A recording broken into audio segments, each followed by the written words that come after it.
Hogeita seian, Yves Bojotrak eta salduziela behiz eta bere txaldeko parte bat. Beraz, ikusten duguna da bideko eskuineko alderdia, hango bietxeak ezautzen dituzienak eta etxe hori eta arteko pentzia.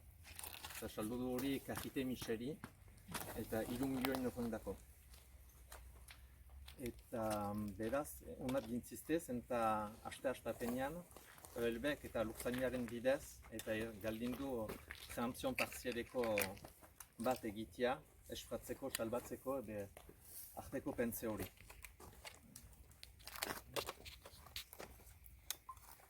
Nous avons appris le 26 août la vente d'une partie de la propriété de M. Yves Borotra à M. Karit. Il s'agit de la partie droite de la route, soit les 3 habitations et 4 hectares. Le tout pour 3 millions d'euros. Nous tenons à vous informer que ELB, via l'Ours India, a déposé une demande de préemption partielle sur la prairie entre les maisons. Voilà, donc on se retrouve un an après l'occupation, la fameuse occupation d'Arbonne, on se retrouve de nouveau ici. Pourquoi on se retrouve ici? C'est parce que de nouveau il y a eu une vente. Une vente spéculative, on va dire, à 3 millions d'euros.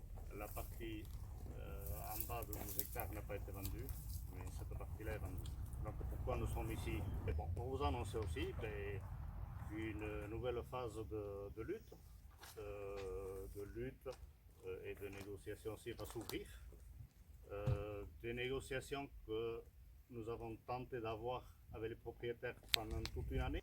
On veut aussi vous dire que même si les 12 hectares qui sont au-dessous, on ne les a pas abandonnés. Là, on demande une préemption partielle sur les 4 hectares et on va lutter pour l'avoir.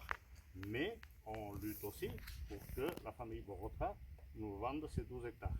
Alors, dans la lutte, il y a la lutte, évidemment, mais on n'est pas fermé à la négociation. On en appelle donc à la responsabilité des acheteurs et du vendeur. Sur le fait qu'on ne peut pas s'affranchir constamment de la loi et des demandes sociétales. La demande sociétale sur l'occupation de l'année dernière, elle s'est largement exprimée par la présence de la société civile qui est venue ici, par la constitution du collectif Bocht, qui a rejoint le réseau, la fédération de tous ces collectifs qui s'appelle Ostia. Et on voit qu'il y a un interlocuteur important qui est ces représentations de la société civile aux côtés et de l'Ours India et de LB.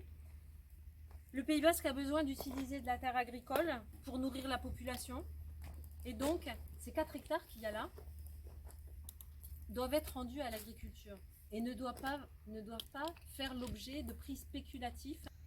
Le Pays Basque a besoin de bâtiments vides et de bâtiments à rénover, comme ici, cette ancienne ferme, pour construire des logements pour la population qui vit et qui travaille à l'année au Pays Basque. On a besoin de construire et de rénover sans avoir à artificialiser de nouvelles terres. Donc, la demande sociétale, elle est là et la loi, elle est là. Arrêtez d'artificialiser pour construire du logement. La population qui vit au Pays Basque et qui travaille au Pays Basque a besoin de se loger décemment et avec des prix accessibles, ce qui n'est pas le cas dans cette vente. Aussi, ces bâtiments doivent être rendus aux politiques de logement et être cédés à des prix qui ne sont pas spéculatifs.